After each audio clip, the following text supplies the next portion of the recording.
यह lecture number 26 है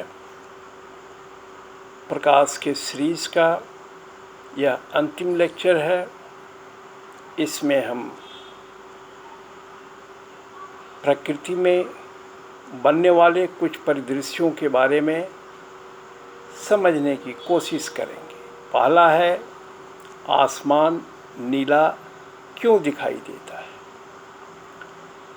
वायुमंडल के वायु के कण और उसमें तैर रहे छोटे छोटे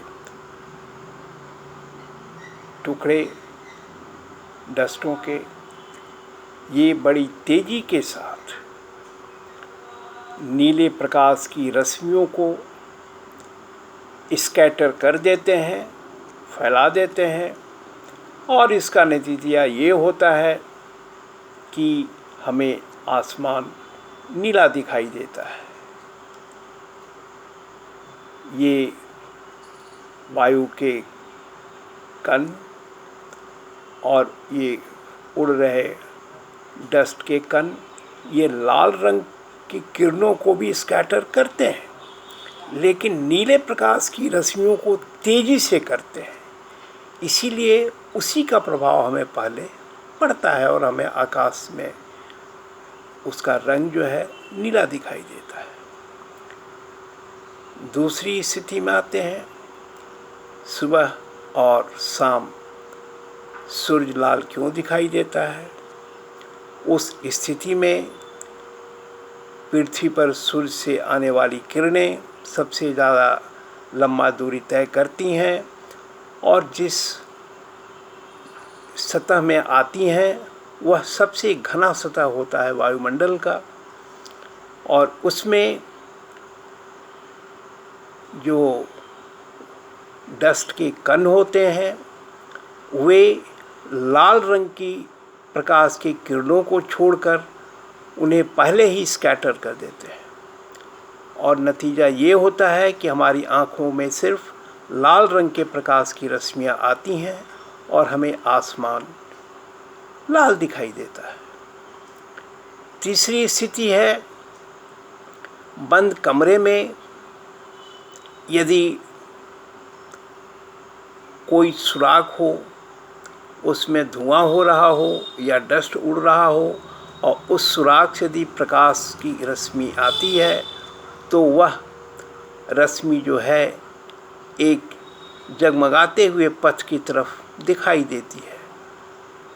यह जो जगमगाता हुआ पथ दिखाई देता है, इल्यूमिनेटेड पाथ, वह प्रकाश के किरणों का उस डस्टों के कारण स्कैटरिंग करने से हो जाता है, और इस इफ़ेक्ट को टिंडल इफ़ेक्ट के नाम से भी जानते हैं।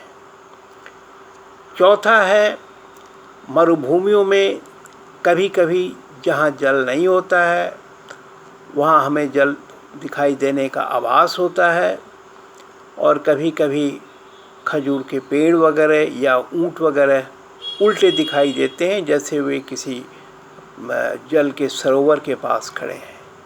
यह जो होता है यह टोटल रिफ्लेक्शन के कारण होता है। टोटल रिफ्लेक्शन कैसे होता है उसे समझाते हैं। जब घने माध्यम से विरल माध्यम में प्रकाश की किरणें आती हैं तो जैसे जैसे एंगल ऑफ इंसिडेंस बढ़ता जाता है तो वैसे वैसे एंगल ऑफ रिफ्रैक्शन भी बढ़ता जाता है, और एक समय ऐसा आता है जब एंगल ऑफ रिफ्रैक्शन दोनों माध्यमों के सतह पे पैरेलल हो जाता है, और तब यदि हम एंगल ऑफ इंसिडेंस अगर बढ़ाते हैं तो वह अब रिफ्रैक्शन नहीं होता है बल्कि रिफ्लेक्ट कर देता है उसी माध्यम में, और यह टोटल इंटरनल रिफ्लेक्शन का केस होता है। और वो जो जल का दिखाई देना, ऊंट का उल्टा चित्र दिखाई देना, खजूर के वृक्ष का उल्टा दिखाई देना, यह जो नतीजा होता है, परिदृश्य होता है, वह टोटल इंटरनल रिफ्लेक्शन के कारण होता है।